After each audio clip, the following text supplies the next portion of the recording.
my channel, or welcome back to my channel if you visited before.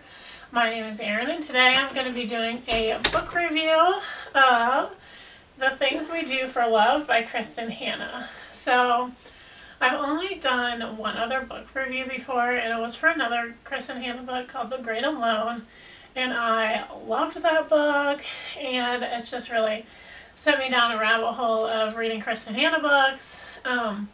I let my friend borrow this one as well as The Great Alone, and she really enjoyed it too. So I just wanted to talk about this with you guys a little bit.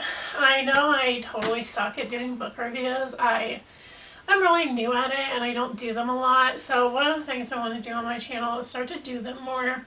They're obviously not going to be like the best quality when I first start, but I'm trying. So bear with me. So this book follows the perspective of two main characters.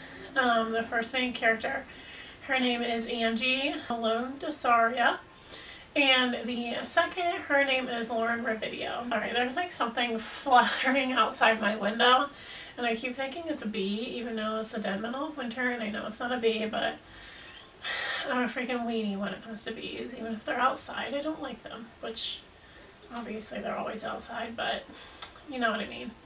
Angie is a woman in her, I think, mid-40s, and Lauren is a 17-year-old, I believe 17. So Angie's story is that she is a very successful businesswoman. She does come from a kind of large family. Oh, and I meant to say this is going to be spoiler free, so I will make sure I put that in the description of the video. So she does come from a kind of a large family. I believe she's Italian.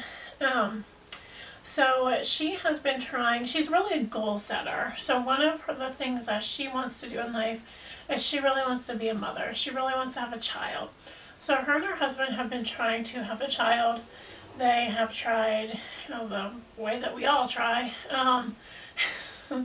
And also like in vitro, and they've tried adoption, and they have struggled with some tragedies related to those. Eventually Angie just becomes so consumed by this that it really does kind of destroy her marriage, and she does end up getting a divorce. So Lauren is a 16 or 17-year-old girl, and she is a really good girl. She has really good grades. She goes to this really prestigious private school on a scholarship. But her mother is an alcoholic, so her mother's pretty much a deadbeat. She doesn't pay the rent, she doesn't really take care of Lauren, she doesn't go to work, she just lays around and bitches and moans all day, and drinks, and has guys over, and smokes. Basically what she does. So Lauren is really a self-starter. So these two end up meeting by chance because Angie has moved back to her hometown and in the wake of her divorce. So she just kind of wants to leave everything behind and start fresh.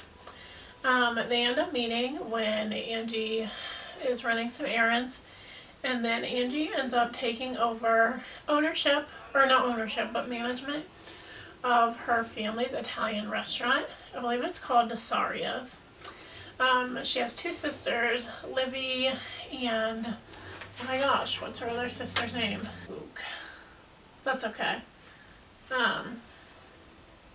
But she has two sisters that also work in the restaurant, as well as her mother. The restaurant was really bustling at one time, and now it's really struggling. So Angie is trying to kind of come in and take it over and revamp things. She does end up hiring Lauren as a waitress because Lauren really needs some extra money to help with things around the house because her mom doesn't take care of anything. Eventually, Lauren's mother ends up meeting a new guy and running off and abandoning Lauren completely. Angie decides to step up and take on kind of the motherly role that she's always wanted to be in, and she offers Lauren a place to stay. So the story continues on from there. They really end up facing a lot of challenges, and they kind of have to both grow up. Even though Angie's like 42, she still has some growing up and learning to do.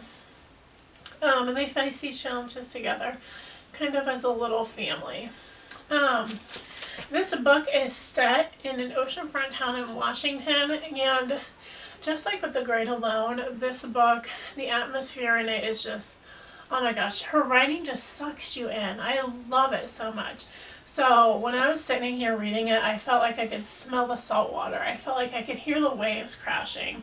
It just made me really like kind of homesick for Hawaii, which I'm totally not from Hawaii, but my mom did live there for a while, and I technically should have been from Hawaii, but that's a whole nother story. But it just, I mean, it really brought you to that ocean front. I thought the characters were really well developed in this story.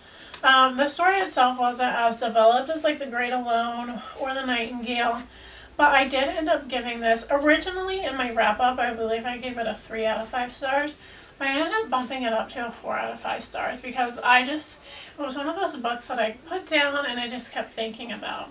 So those are really the kind of books that I want to make book reviews for as well.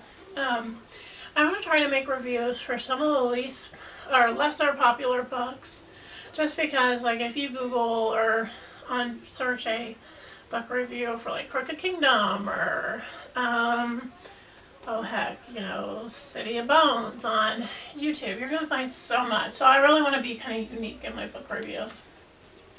But I really love this. I love the writing. I love the character development. I love the story. I would definitely suggest it. And like I said, I gave it a 4 out of 5 stars.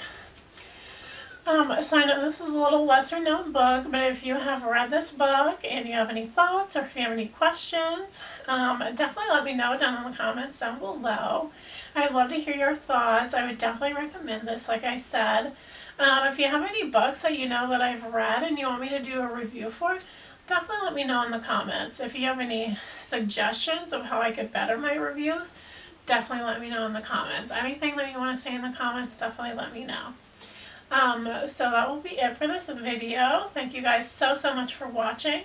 If you like this video, definitely give it a thumbs up and even subscribe to my channel if you want to see more of my bookish content. Thank you again so much for watching, and I will see you guys soon in a new video. Bye!